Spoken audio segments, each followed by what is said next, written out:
Liberated You, and I just want to share some mental health minutes with you. Typically, when I have my therapy sessions, there are themes that run through each of the sessions. And this week, I found that people were coming to me saying that they were scared to have difficult conversations with family members or intimate partners or friends.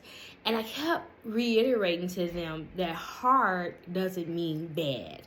And especially as it relates to creating boundaries and safe spaces with our family members, friends, and intimate partners.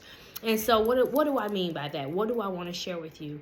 Even though sometimes we have to have difficult conversations with people in order to reinforce or establish boundaries with them. And remember, boundaries keep us safe and also keep other people safe. Those conversations can be difficult. They can be hard. But being difficult or being hard doesn't mean they're not necessary and that they don't end up turning out to be good. And so I want to reiterate to you guys and encourage you guys that having hard conversations, dealing with conflict does not have to be a bad thing, isn't a bad thing. Even if it feels uncomfortable or awkward or even painful in the moment, it can turn out to be a very strong catalyst for change, for health, for healing in our relationships going forward. So don't shy away from the hard conversations. Don't shy away from conflict. Of course, speak. If you're working with a therapist, definitely speak with your therapist about how do you deal with conflicts in a healthy manner. There may be other things underneath the surface that you may have to address and deal with before you go to that person, or if you go to that person. But I just don't want us to continue to avoid conversations that may be hard and think that they're bad. And even if the conversation is hard, it can still be good in the long term. Let me give you an example.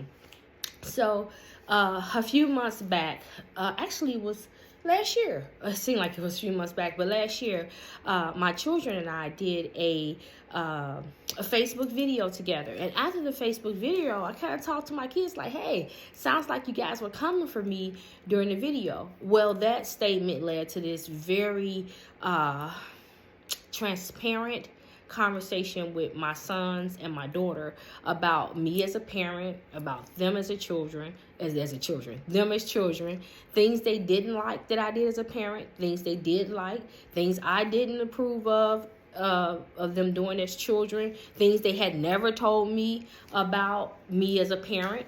It was hard to hear. Things I had never shared with them. But it was a hard conversation. I'm not gonna lie. And there were tears, mainly me. But at the end of that conversation, so many just resentments and barriers and things just melted away from our relationship, and we start rebuilding this new and healthier relationship. And so what do I mean by that? It was a hard conversation. Again, I'm not gonna lie, but it was so necessary to build the type of relationship I want to have going forward with my kids. And I consider myself to be a pretty good parent, but hearing those hard truths from my kids' perspective about me was so important. It was hard to take. It was painful in moments. I actually thought, you know what? They grown. They grown. I'm not talking to them no more. None of them.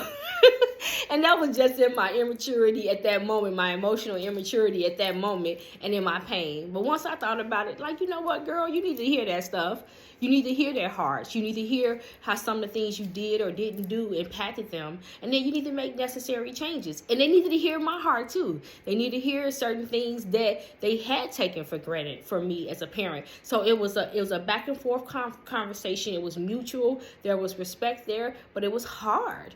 And so I say that, and I share that very transparent moment in my life as a parent to encourage you. Just because you have to have a difficult conversation with someone you love doesn't mean it's a bad conversation, because now my relationship with my children is even more open and even more healthy, and I love where we are as a family.